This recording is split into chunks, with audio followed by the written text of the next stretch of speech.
The Tomb Dweller by Alice I. Fuller. Prowling about in graveyards may not be an exhilarating pastime for the average person, but it has always been my favorite diversion. My earliest recollection is of the insatiable craving for grim and ghostly things that has dominated my life. While other youths of my age were engaged in sports or strolling along quiet lanes, arm in arm with a maiden of their choice, I was often amusing myself by Rome, among the graves of the countryside ancestry, or by perching on the dilapidated rail fence that surrounded the neglected village burying ground, trying to visualize the portentous spectacle when all those tombs should burst asunder at the sound of Gabriel's trumpet, and the moldering skeletons within them should stalk rustily forth to take their places at the bar of judgment when thus employed. My morbid imagination would regale me with ghastly visions of doleful nodding skulls, borne aloft by fleshless limbs that creaked timorously onward. Among my most valued possessions are several notebooks, which contain much graveyard lore, as well as all the epitaphs I have gleaned from a varied assortment of tombstones. Many of these stones were mottled with moss and lichen, and crumbling with age, but you them to be of even more absorbing interest than their modern neighbors, whose cold perfection was as yet unsolid. Delving for hidden treasure could not have fascinated me more than the deciphering dim legends on the rigid faces of ancient, time-scarred memorials when Alad. I enjoyed glibly reciting the most dismal of these productions, to the horror or disgust of my hearers. One inscription of which I was then especially fond, proclaimed the following mandatory reminder of our common fate. Reflect, my friend, as you pass by as you are now. So once was I as I am now. So you must be. Prepare for death, and follow me from out the grave. I speak today to you, who now are on the way to join the millions. Turn to dust, there's no escape, for die you must. These terse lines repeated in sepulchre tones never failed to grate upon the ears of my audience. As I grew older, my retinue of graveyards was extended, by means of a motorcycle, until there was none within 100 miles, with which I was not familiar, as with the cemetery in my immediate neighborhood. My fondness for the society of the dead weaned the living from me. One by one, even my closest relatives deserted me, until finally only my mother tolerated me. Hay would suddenly think of some urgent errand that must be attended to at once. If I was seen approaching, I would find the family living room emptied soon after I had entered it, and the loafers on the store porch would drift away simultaneously whenever I neared their rendezvous. At times I resented this, but usually it amused me. People had grown to dread my presence, because I never neglected an opportunity of discoursing on death and the grave. He has studied tombstones so much that he looks like one. Once floated back to my ears from a retreating group, but I was undisturbed by such remarks. My faith are left to competence, sufficient to provide each of his 3 children with a comfortable income. Therefore, I was free to devote my life to the peculiar pursuit that appealed to me, and the death of my M.O. there severed the last link that bound me to my childhood home, excepting the graves of my kindred. Strange as it may seem, these mounds were more attractive to me than many of those that rested beneath him had ever been when they were alive. After the death of my mother, my elder brother insisted that the homestead be sold, and the proceeds divided. I then resolved to spend the remainder of my life visiting every graveyard I could find. Accordingly, I purchased a high-powered automobile, had it fitted with every convenience.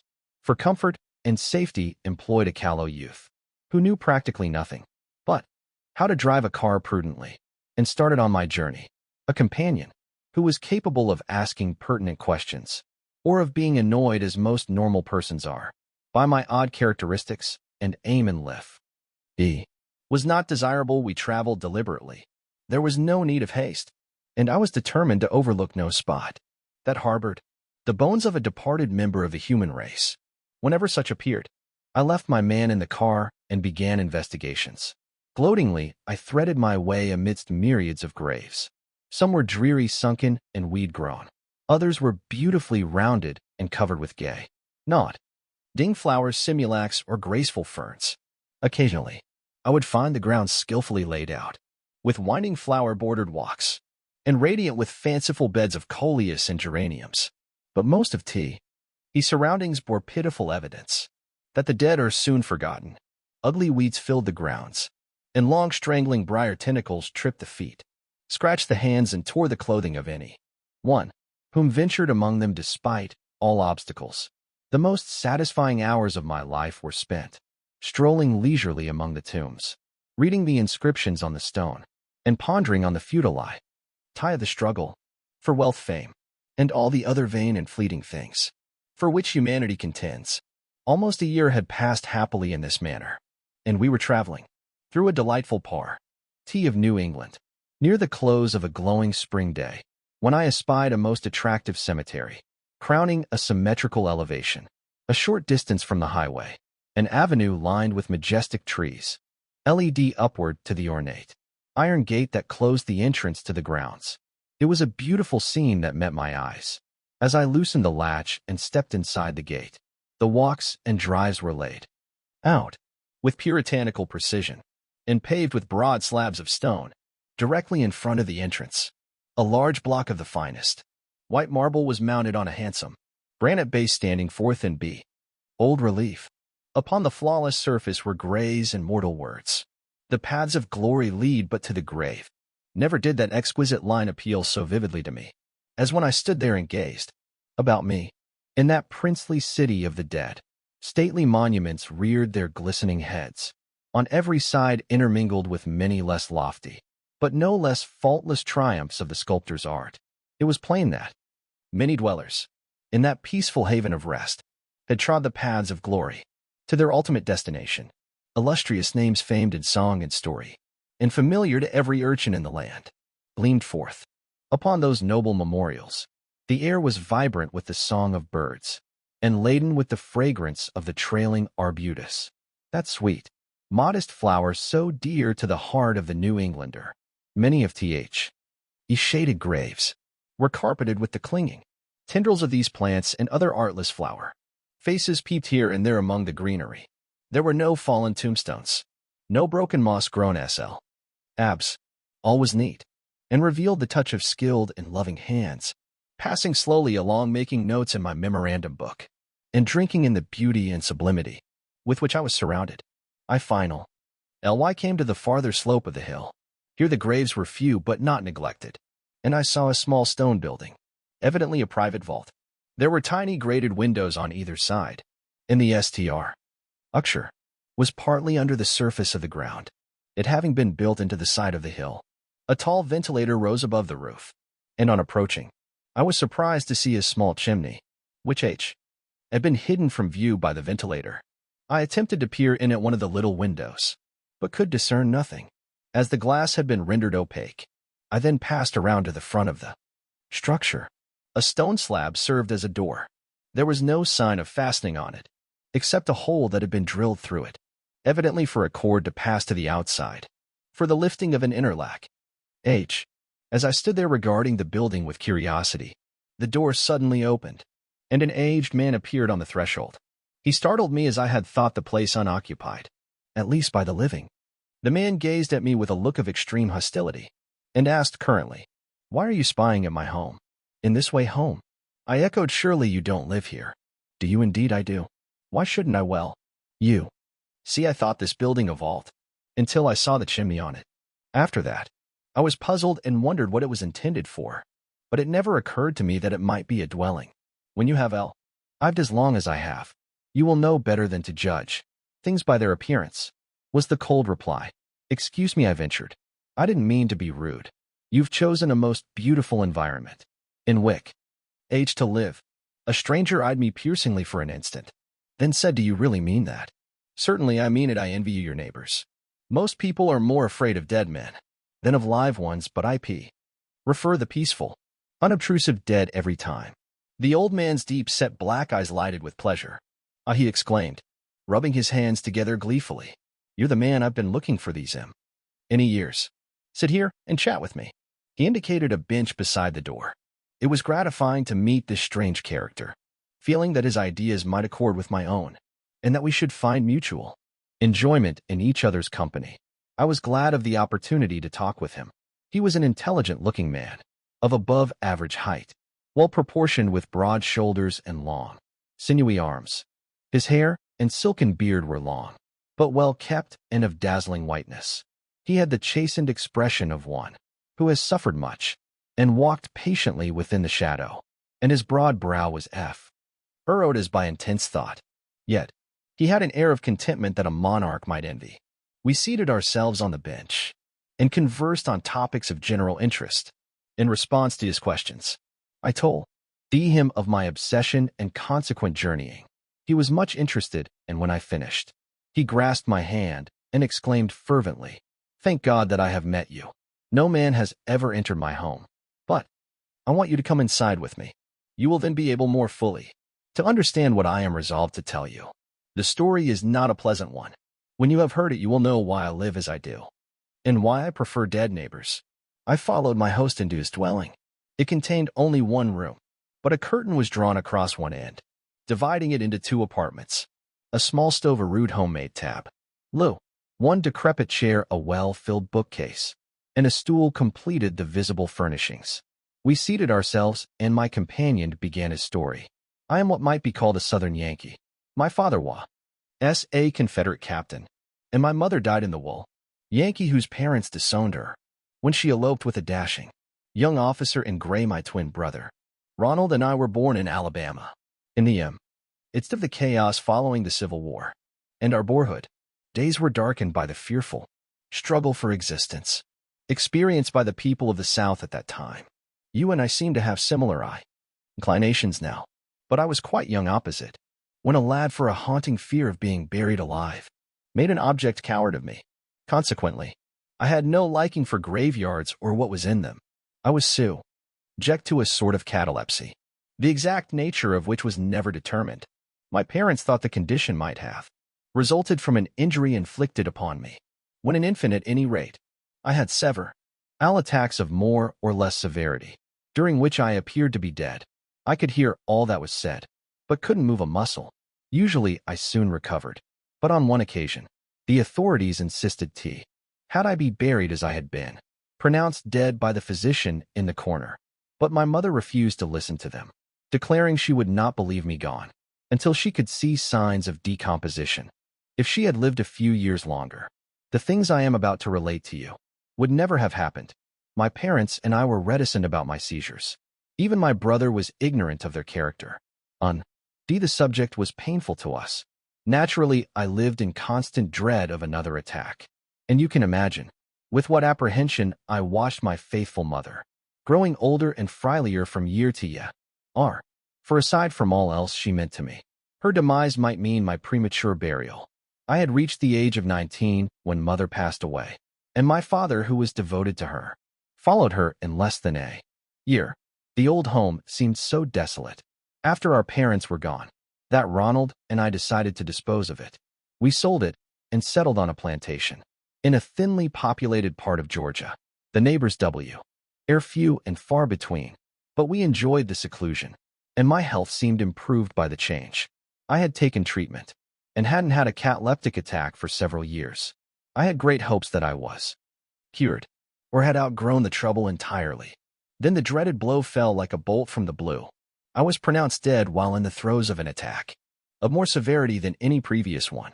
The physician, who was called, knew nothing of my former attacks and declared me a victim of heart failure.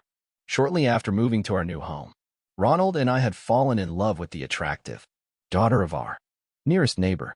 She had found it difficult to decide which of us, as Ronald and I were identical in appearance. But love had found a way, and the girl we both loved had promised to be my wife.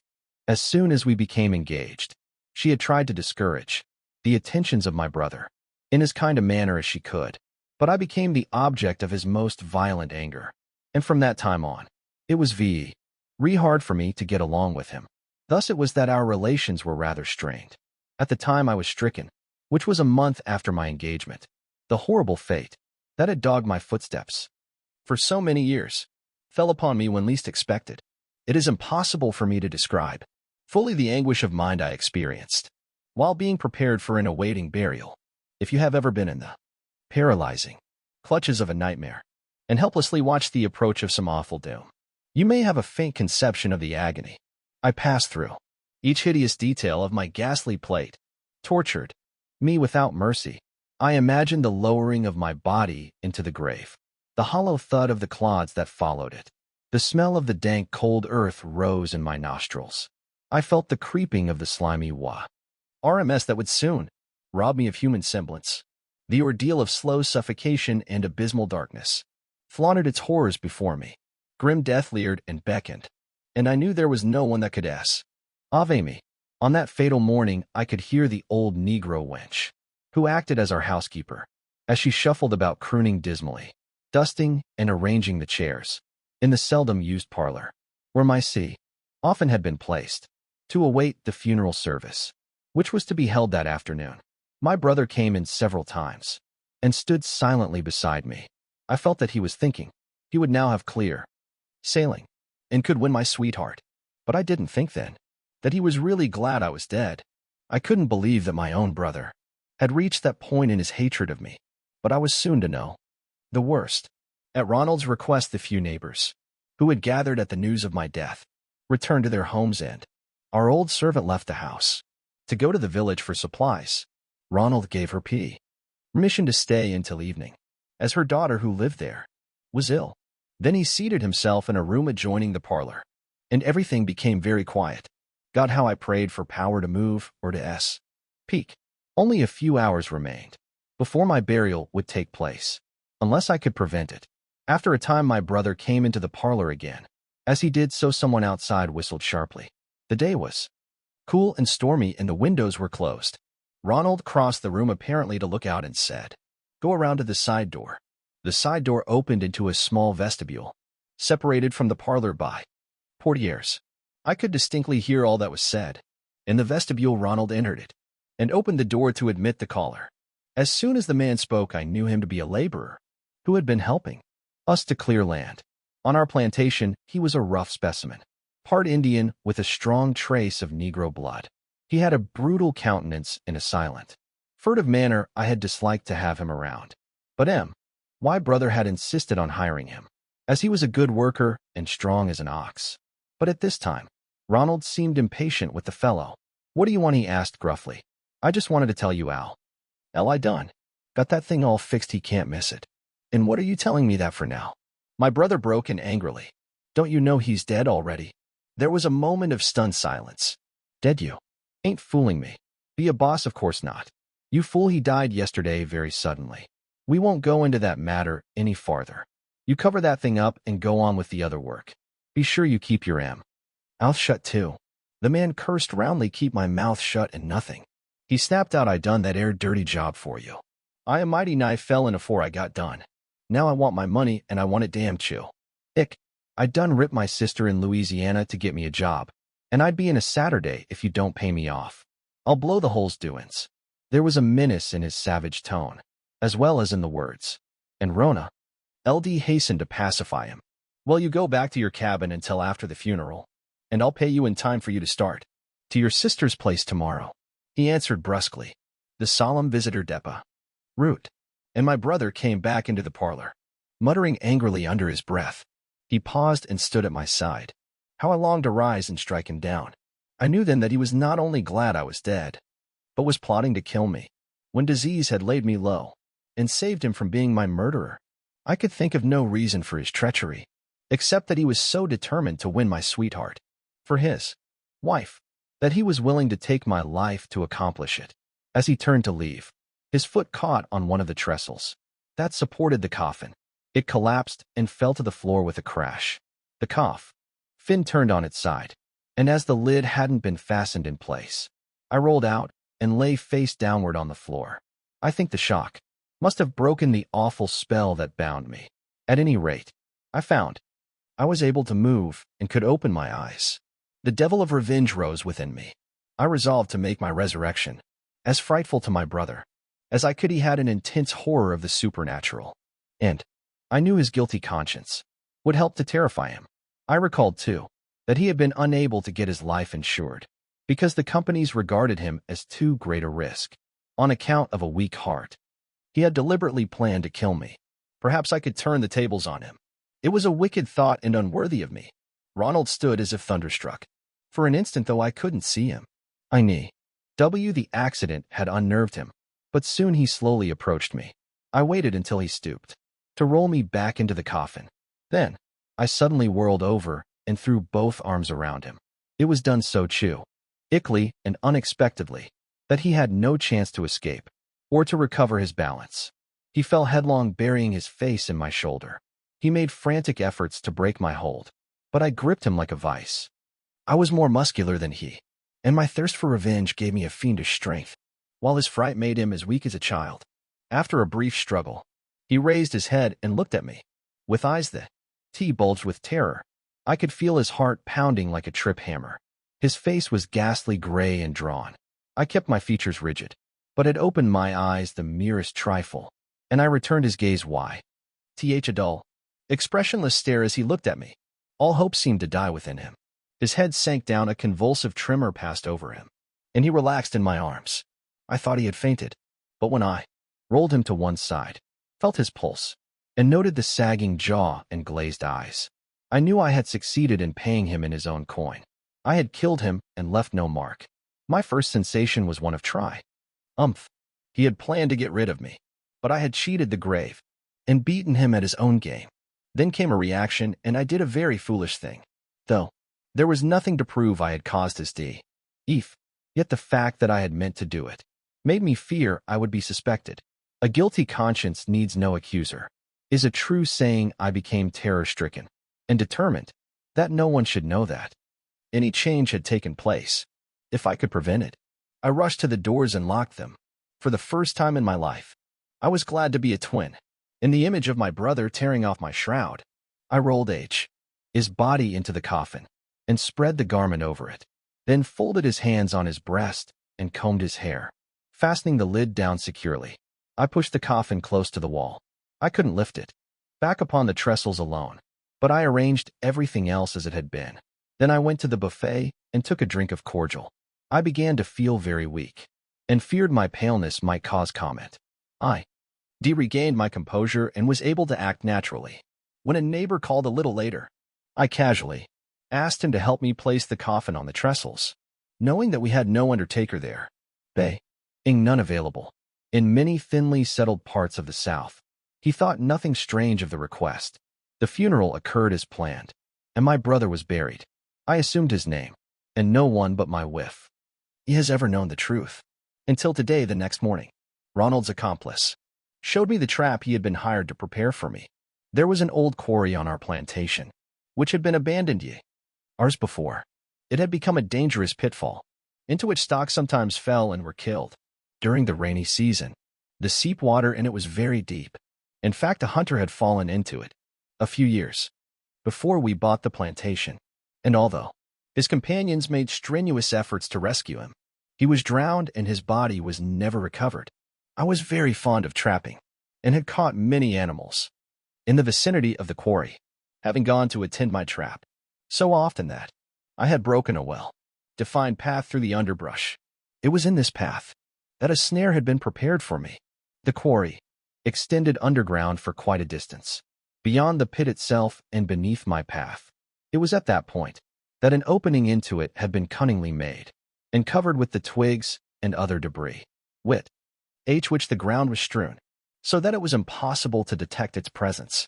If I had stepped on the light, trashy material that hid it, I should have broken through it once and been unable to save myself from falling to certain death. At the bottom of the quarry, no one but the two conspirators would have ever known what became of me.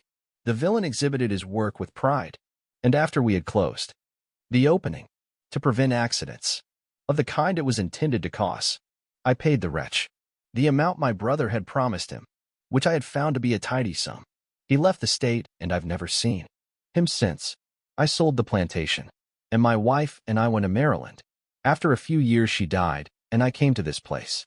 I bought this corner of the cemetery, erected this building, and have lived here ever since. I take care of these grounds for a reasonable stipend, and the privilege of being let alone. I haven't had an attack of my malady for many years, but I'm not taking any chances of being buried alive, for I've arranged to be my own undertaker. The old man rose and lifted the curtain that divided the room. His act revealed a huge block of stone, which had been hollowed out in the shape of a coffin. "You see, I sleep in this," he went on, "and after I lie down, I lower the lid, which you notice is suspended near the ceiling.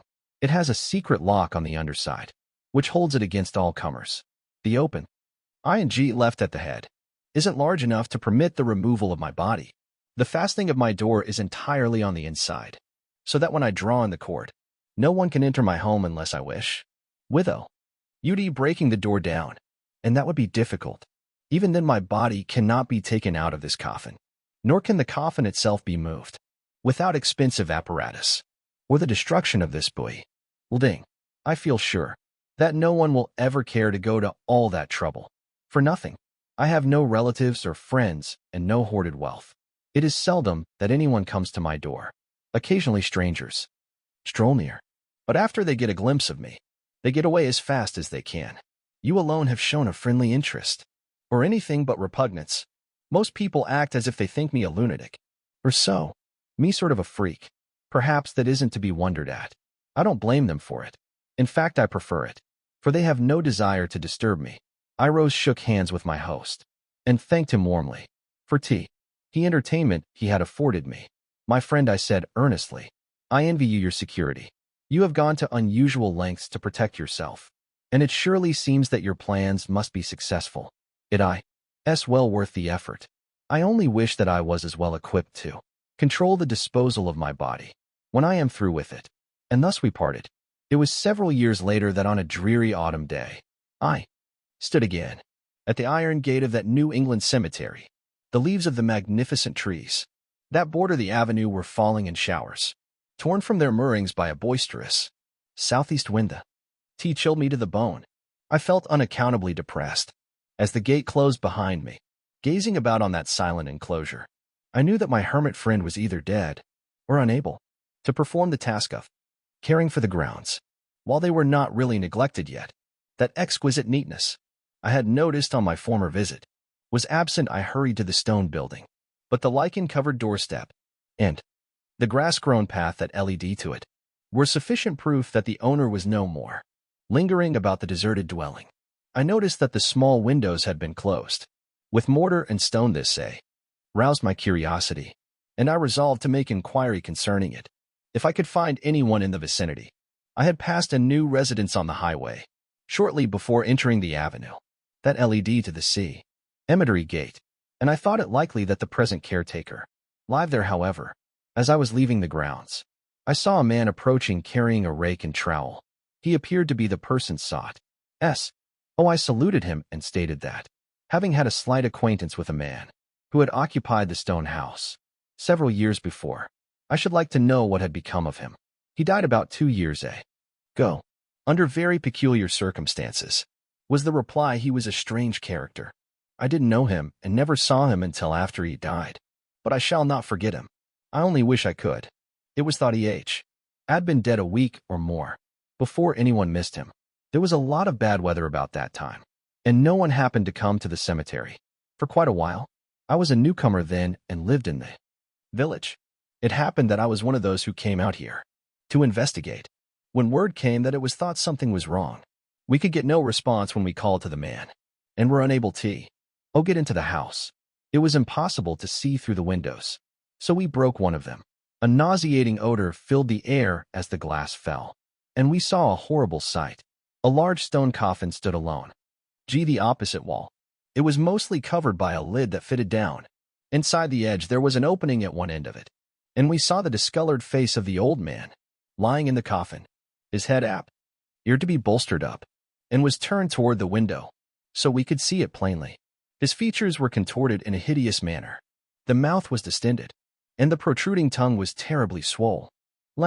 And black, the glassy eyes were wide open and seemed about to burst. The expression of dumb agony in them was enough to curdle one's blood.